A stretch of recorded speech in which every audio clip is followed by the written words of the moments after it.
our work is really on the ground and with the people. Just one word about this vision. It looks like a really general vision. It looks like it's painted with broad brushstrokes, but it's very particular to every single place in that 6 million acre region. And so we can go down on our map in our plan and look into communities, and there are relevant recommendations for every place. So theoretically, every one of those 10 million people could look at this plan and look at the place where they live, where they work, where their children go to school, and see a vision for its future that would be a vision about the nature and the people of that region. We did start with 34 member organizations, which is a lot of organizations to work together, and it was challenging to work together with 34 organizations, but we are up to 262 organizations now. Someone had told me that when we started in 1996, I might have laughed or I might have cried. But the reason we have so many organizations is we are trying to include the whole region. So some of these organizations are very large. I work at a large natural history museum with hundreds of scientists and thousands and thousands of members, but some of these member organizations in our effort now are small grassroots groups, and we hope, and some of them are even as small as there's one high school that's a member of our organization, and so our vision for the future might have thousands of member organizations in 10 years from now.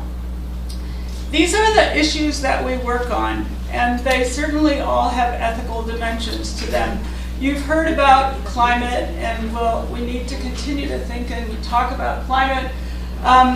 We started out with our major effort being looking at the natural areas and their degradation and seeing how we could restore them to good health. But we have since added two other major issues. The issue of connecting children with nature, because children are now so disconnected from nature. Children and their families, and the idea of looking at natural infrastructure, the green infrastructure, in addition to looking at the gray infrastructure, so that as we look to our future, oh wow, that went fast. So these are some of the lessons that we have learned, and I'll just say them because they might help you in your place. They've certainly helped us. Why our effort of partnership work? We are explicitly willing and eager to share credit, so we do not stand up and say we did it. Please give us a prize because we're the ones that did it. We try very hard, and I think we succeed in sharing credit. We are very committed to a common purpose. We are voluntary. Decisions are all made by consensus, even though that takes a lot longer. All of you who work by consensus, that's not the quick way. For Chicago Wilderness, nobody really owns our organization, and so everybody owns it. And we try to bring new resources to our region. We also, and this is an effort that my museum had led, we make a very, very concerted effort to bring all aspects of the human dimension of our region into the conservation world, even though they might not be thought of as traditionally interested or connected with conservation, and that is a growing success of ours. I just wanted to say about Jordan, where the issue is about water, that one of the recommendations that came out of it is that Jordan and Chicago should build on our sister city relationship. And so we are working toward that. Chicago Wilderness is in fact connecting with many urban areas in the US, and connecting with the other cities where we're doing relatos, I think will benefit all of us. I'm going to end there because I think my 7 minutes is up. Thank you very much. I really look forward to our conversation.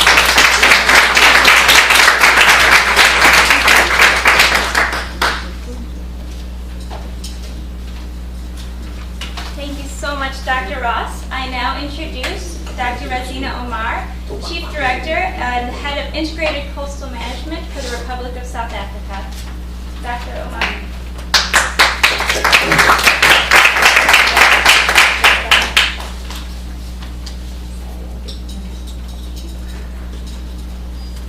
Good afternoon, ladies and gentlemen. I must say that this is one of the few sessions where it's really packed. And it's pleasing to see such, or rather the few sessions that I attended, that's really packed.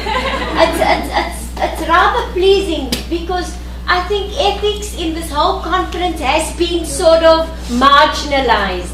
It was glibly referred to at the opening ceremony, etc. So I must say that it's marginalized in terms of the content and in terms of creating opportunities for people to engage. And here we have one such dialogue, which is really remarkable. And I thank Katie and everybody who was involved in putting it together. It's really an honor for me to be here. And I want to thank all the previous speakers who set the tone. Thank you, Ron and Klaus, and also now to set the tone for this session. I've engaged with this group who's become a family for me. And you know, as you move on and you find new jobs, you sort of lose touch with your family. And I'm very happy to touch base again with the family today to share with you an experience that sort of contributed to shaping this initiative. My contribution came when I was employed at South African National Parks, Sand Parks, and I worked there for 5 years. And I was recruited to set up one of the 3 core pillars of the organization, which was called People and Conservation. Now, working in national parks, I think some of us will know that national parks in many countries were established, you know, grounded in exclusion and removal of people under the disguise of protection. South Africa was no different. There's a whole system of 22 parks that were created when people were forcibly removed from their homes. And post-democracy after 1994, the government realized that one need to breach that gap between people and conservation. And therefore, the Directorate for People and Conservation was established. What we did was, with the ethics group, I'm also involved in the Earth Charter, and we then looked at finding a way to give meaning to the Earth Charter. Otherwise, it's a document. But what we did then at People and Conservation, we utilized and we drew on the principles and the 4 pillars of the Earth Charter to give meaning to our work. And in a particular relato that took place at one of our national parks, which is Table Mountain National Park, we tried to share. Where would this be? Okay, next.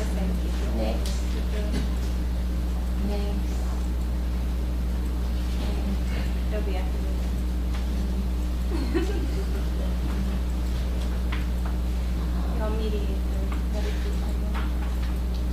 and next up. Voila!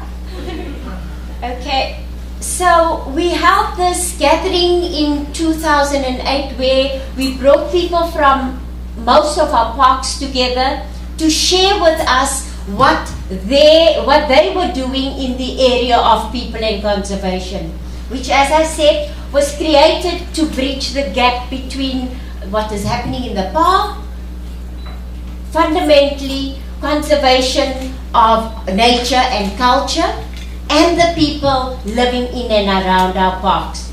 And several initiatives were shared. For example, we looked at working in communities in and around our parks. Now, this is a community that is located about 5 kilometers just outside of Table Mountain National Park. And in this particular community, the park staff were working with in terms of water and sanitation, and also looking at employment creation through what we call the Expanded Public Works Program, where here are a few even people living around the parks come into the park for short-term labor, job creation initiatives, where they do path building, infrastructure development. There's an example of a park that was built by these communities, and then also, look at alien clearing and bringing natural plant life and animal life back into the park. So, yeah, that was one of our entertainers while we were there. There's obviously, because this is an ethical problem, because of people feeding baboons, etc., you alter their behavioral patterns, and they become constant visitors, wanted or unwanted, to this park. Okay, that is now something else. But just lessons that I can share with you is that ethics is not something out there. It is how you relate with people in what you do. And I must add that programs that were developed, utilizing the pillars of the Earth Charter, are still standing in South African national parks. Even though I have left, there is a legacy of what we have set in place and for us to grow. It's not without any difficulties. We all encounter our normal difficulties daily, and things change, and it's organic, and new people come in, and a new flavor is added. But the core values and the ethical principles of the Earth Charter still remains within the People and Conservation Division in South African national parks. And the projects and programs are still going on. There are challenges in terms of finances, etc. But the commitment and the will is there. And I hope that it will remain for generations to come. Thank you.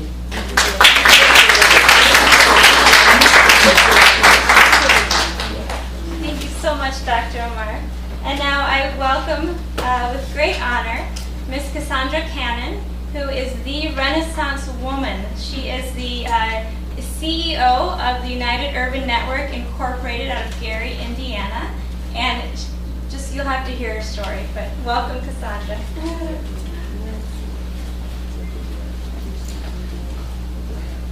Good afternoon, everyone.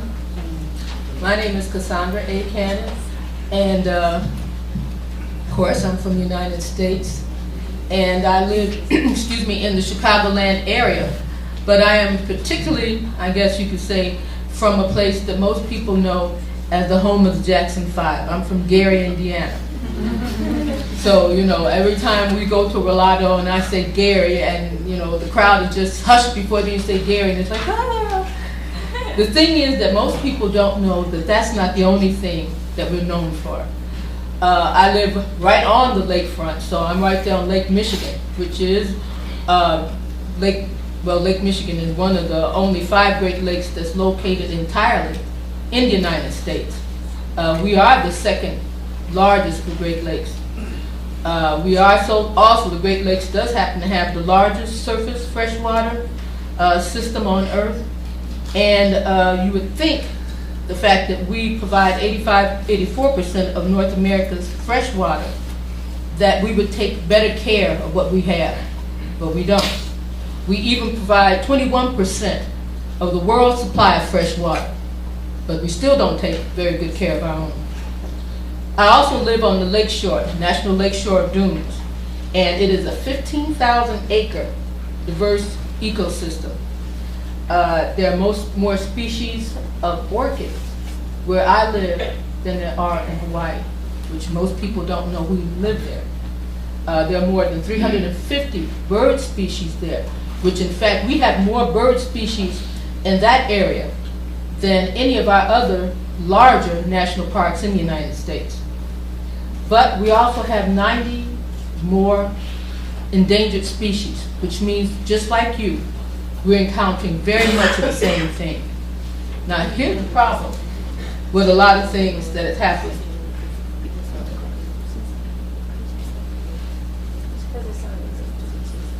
Okay. We are facing the same problems you're facing. Politics, big business, pollution, ignorance, first of all, to the fact that most people who live there don't know. A lot of people who live there have never even come to the parks. I live 5 minutes from the park, and I very seldom even go, I hate to say.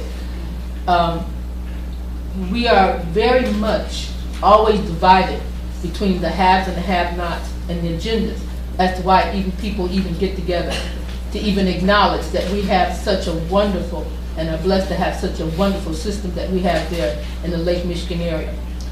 But what I'd like to kind of tell you about is something that I saw a few years back that I think maybe you can relate to. I was watching a National Geographic's video, and it was during the time of one of the greatest droughts they were having in Africa at that time. And of course, I'm sure everybody's seen, you see the animals that they all migrate days, weeks, trying to find a place to get water.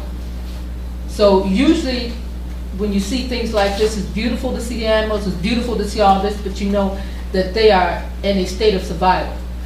I was sitting there watching this movie and loving the idea of looking at the animals, but hating the idea of seeing them suffer so bad. But usually by the time I get ready to turn the TV off, it's because something negative is about to happen. Well, everything went okay. They found this wonderful, wonderful lake, and you see all these beautiful animals coming together to get to this lake. Everything seemed to be okay. You saw the animals, you know, getting there, drinking, and everybody's head was down, and everybody was just loving the fact that they had made it, even though a lot of family members and stuff had died along the way. And then suddenly, as you can, if you ever notice, you see one head goes up, another head goes up, you see a tail goes up, and that usually means there's danger. And right across from them were several prides of hungry lions. Lions that were starving to death, lions that were thirsting to death. Usually this is the time when I get up and I turn the TV because I love the lions, but I don't want to see anybody get eat up, you know? But just as I got ready to turn that TV, something happened that I had never seen before. Usually when the lions approach, and especially under those circumstances, everybody scatters. They're scattered for their lives. They're afraid. These are hungry lions. These lions are dying. They're thirsty. They're hungry. Instead, the animals turned around, and they actually formed a link. I saw the elephant next to the rhino. Now, just previously to that program, if you didn't know, the elephants have been killing up large herds, especially the younger rhinos. You saw the buffalo next to the giraffe. The monkeys, I mean, they had gotten together and they had decided that this was ground zero. You know, we were either going to live or we were going to die, but it was going to be right here. And I'm looking at this. And then you could tell because they decided, they kind of fanned out and they actually formed a barrier. Now, for those younger animals who were not used to this and were used to seeing that once you see a lion, you run. And some of the weaker animals, older animals, they saw that lion, they want to run. So just as one of the younger elephants got ready to break rank, the older elephant followed it. But guess who followed the older elephant? A rhino. Now he didn't follow that rhino, follow that elephant to do anything to him. Instead, he backed the elephant up as the lion was coming around, and they're standing there, and I'm like, wait a minute. These are species of animals. They're different in size. They're different in colors. They're different in age. They're different all together. But they are coming, what should I say, shoulder to shoulder? And they are standing there ready to fight for that ground zero. That ground zero, that water hole was survival. It meant legacy. And they were not about to give it up. And so as I'm looking at that, and my dog is sitting there looking at me, I had just made this wonderful hamburger.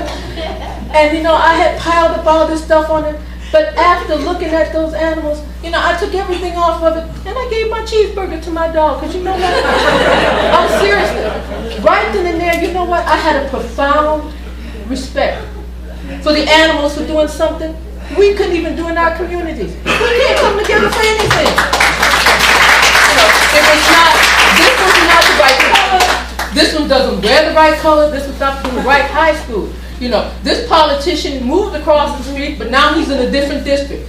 And so what is happening is that our nature, everything, our fresh water, our animals, our birds, the ecosystem, is completely suffering because these people can't get it together. And here are a bunch of animals that are supposed to be beasts that are able to understand we don't have time to go have a meeting. We can't all break rank and go and meet up around the mountain and do this. They decided to right then and there. They had to take a stand. And they knew they were better together than they would ever be individually. Now, I don't know exactly what happened after that because I was sitting there and then, you know, the next thing they go on there talking about something else. But it just occurred to me